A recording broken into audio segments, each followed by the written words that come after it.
কেমন আছো তোমরা সবাই? আশা করছি তোমরা সবাই খুব ভালো আছো। আর আমিও বেশ ভালো আছি। আমার নতুন আরেকটি ব্লগে তোমাদের সবাইকে স্বাগত জানাই। তবে এই ব্লগটি হচ্ছে গত শনিবারের ব্লগ।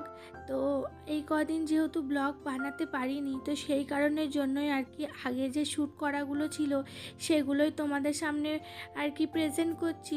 এরপরে নতুন ভিডিও তোমাদের সামনে আবারও আমি নিয়ে আসব।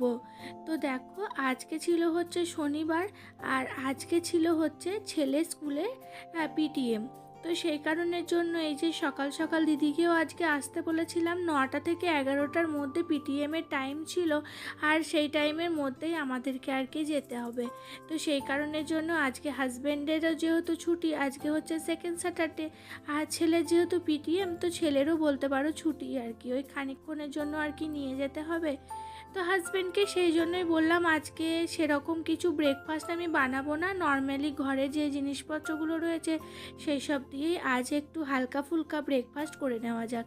তো হাজব্যান্ডও আমার সাথে সাথে একমত হয়ে এই যে আজকে হচ্ছে একটুখানি বাটার দিয়ে ব্রেডটাকে শিখে নিয়েছিলাম, একটা করে কলা, আর এই যে এখানে নিয়েছি হচ্ছে ডিম সিদ্ধ, আর ছিল হচ্ছে চা। তো এই আর কি তিনজনে খেয়ে দিয়ে চলে গেছিলাম হচ্ছে ছেলে স্কুলের পিটিএমে। তো আসার পথে এই যে কিছুটা ট্যাংরা মাছ কিনে নিয়ে এসেছি, তো সেই মাছগুলোকে এখন ভালো করে ধুয়ে নিচ্ছি। আর আজকে কিন্তু ট্যাংরা মাছেরই ঝাল রান্না করব, সেই জন্যই। আর আস্তে আস্তে প্রায় 12টা বেজে গেছে জানো তো, মানে পিটিএম শেষ হতে হতে অনেকটাই লেট হয়ে গেছে। তো সেই কারণের জন্যই আমার আজকে সব কিছুতেই লেট। তবে শুধুমাত্র আজকে এই রান্নাবান্নাটাই বাকি আছে। আর আমি আর কি ব্রেকফাস্ট করার আগে আজকে স্নান করে পুজো করে তারপরে ছেলের পিটিএমে আর কি গেছিলাম। আমি গেছিলাম ওই 10:30টা নাগাদ। আমি জানতাম যে সকালের দিকে গেলে একটুখানি প্রবলেম হবে আমার কাজকর্মে, সেই কারণের জন্যই আর কি। তবে রান্নাবান্নাটা আর কি করে রেখে দেওয়া যায়নি। আর যেহেতু ঘরে মাছও ছিল না, তো ভাবলাম আসার পথে খানিকটা মাছও নিয়ে আসবো আর কি। তো দেখো, এখন এই যে আজকে করব হচ্ছে পালং শাক। তবে শাকটা না, আমি যেহেতু জানতাম কালকে পিটিএমে যাব, সে কারণের জন্য আগের দিন রাত্রিবেলা থেকে আমি কিন্তু শাকটাকে কুটে রেখেছিলাম, যাতে আমার আর কি সকালে একটুখানি ইজি হয়ে যায় রান্না বান্না করতে। যেদিন আমার দেরি হয় কোনো কাজকর্মে, বা কোনো দিন হয়তো কিছু ভারী কোনো কাজকর্ম করলাম, তো তার আগের দিন রাত্রিবেলা না আমি এই সমস্ত কাজগুলো একটু আধটু গুছিয়ে রাখি, যাতে আমার আর কি সকালটা একটু ইজি হয়, সেই কারণের জন্যই। তো এটা একটা টিপস বলতে পারো, তোমরা যারা আর কি ভাববে যে কালকে আমার একটু বেশি কাজ আছে, তা তারা কিন্তু এই টিপসগুলো অবশ্যই ফলো করতে পারো। তো দেখো, আমার শাক তো বানানো কমপ্লিট হয়ে গেছিলো, আর তারপরে এই যে এখন ট্যাংরা মাছের ঝোলগুলো করে নিচ্ছি আর কি। আজকে মেনুতে ছিল হচ্ছে ট্যাংরা মাছের ঝাল, পালং শাক আর ভাত, আর এই যে আলু দিয়ে করেছিলাম ট্যাংরা মাছের ঝাল, আর চাটনি ছিল খানিকটা, চাটনি দিয়ে এই আর কি আজকে লাঞ্চ হয়েছে। যেহেতু 12টার সময় বাড়ি ফিরেছি, তো তারপরে একটু ফ্রেশ হতে নিতে গিয়ে প্রায় 1:45টার দিকে আমি আর কি মানে আজকে লাঞ্চ বানাতে শুরু করেছি। মানে সাধারণত কি হয়, 1টা-1:30টার মধ্যে লাঞ্চ করা হয়, কিন্তু আজকে যেহেতু আমি এত লেটে লাঞ্চ তৈরি করতে শুরু করলাম, তো সেরকম সেই জন্যই আর কি এমন কিছু আমি স্পেশাল লাঞ্চ তৈরি করতে পারিনি। আর আজকে জানো তো একটা ভালো জায়গায় যাব বিকেলের দিকে, আর বিকেলে রাত্রিবেলা যেহেতু আজকে একটুখানি বাইরে খাবো, তাই সকালবেলাতে এই একটু হালকা ফুলকায় খেয়ে নিচ্ছি আর কি। তো এতে আর কোনো প্রবলেম নেই। আর ওই যে দেখতে পাচ্ছ পাশে গরম হচ্ছে, আগের দিনের কিছুটা ডাল বেঁচে গেছিলো, তো সেটা আর কি ফ্রিজে রাখা ছিল, তো সেই ডালটাই একটুখানি আর কি গরম করে নিলাম।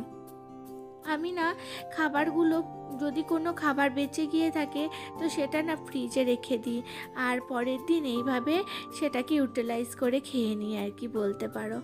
আর তারপরে ফ্রিজের এই জিনিসপত্রের তাকটা না একটু নোংরা হয়ে গেছিলো, তো সেই কারণের জন্য একটুখানি মুছে নিয়েছি। আর তারপরে এই তাকে যে যে জিনিসপত্রগুলো থাকে সেইখানটা আর কি ভালো করে পরিষ্কার করে নিয়ে জিনিসপত্রগুলো আর কি রেখে দিচ্ছি।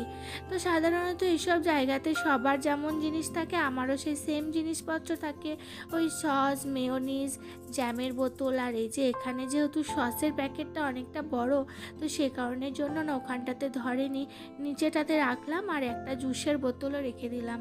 আর টুকটাক কিছু মিষ্টির কোটো ওখানে রেখে থাকি। আর এই যে বাটারটা সকালে নিয়েছিলাম সেটা না রাখা হয়নি, তাই এখন আর কি রেখে দিলাম। আর এই যে তারপরে বিকেলবেলা আমরা রেডি হয়ে গেছি, আর এই যে বেরিয়ে পড়েছি। কোথায় যাচ্ছি বলো তো? আমরা আজকে যাচ্ছি হচ্ছে মুভি দেখতে। সাউথে থাকবো, আর সাউথের ফেমাস মানে হিরোর মুভি দেখবো না তাই কি হয়ে থাকে? আমরা যাচ্ছি হচ্ছে পুষ্পা 2 মুভিটা দেখতে। তো মুভিটা এত পরিমাণে হিট হয়েছে, সবাই যাচ্ছে, তো সে কারণে ভাবলাম আমিও যাই, একটু গিয়ে আর কি দেখে আসি। তাই হাজব্যান্ডকে কালকে রাত্রিবেলা থেকেই বলছিলাম যে চলো না দেখে আসা যাক মুভিটা। তো সকালবেলা হাজব্যান্ড 3টে টিকিট বুক করে নিয়েছিল আর কি। আর এখন আমরা প্রায় পৌঁছে গেছি, রাস্তাতেই রয়েছি আর কি। আর অলমোস্ট পৌঁছেই গেছি, খানিকটা পথ আর বাকি রয়েছে। তো এই যে চলো যাওয়া যাক।